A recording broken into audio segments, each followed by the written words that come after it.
আসসালামু আলাইকুম গাইজ, আজ চলে আসলাম নতুন একটা রেসিপি নিয়ে আপনাদের সামনে। চিলি পানির এবং চিলি মাশরুম, এটা অনেক টেস্টি এবং হেলদি একটি ফুড।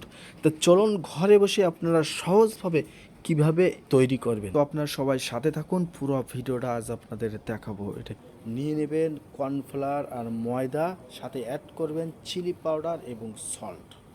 ওকে, আমার অ্যাড করা কমপ্লিট।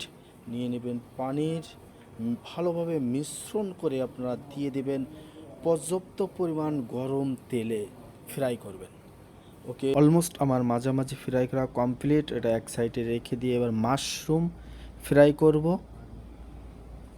নিয়ে নিলাম মাশরুম পরিমাণ মতো, দিয়ে ঠিক ওই মাশরুমটার সাথে একসাথে মিক্স করে আমি গরম তেলে এটা ফ্রাই করব। ক্যাপসিকাম অনিয়ন কেটে নেবেন।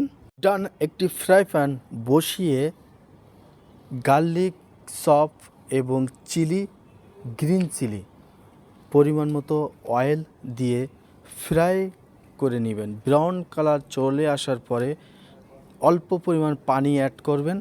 তারপরে দিয়ে দিবেন আপনারা chilli sauce, western sauce, soya sauce.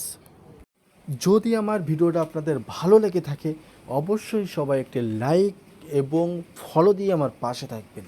তো যে যেখানে আছেন ভালো থাকেন, সুস্থ থাকেন। দেখা হবে আবারও নতুন একটি ভিডিও নিয়ে। আল্লাহ হাফেজ, গুড বাই।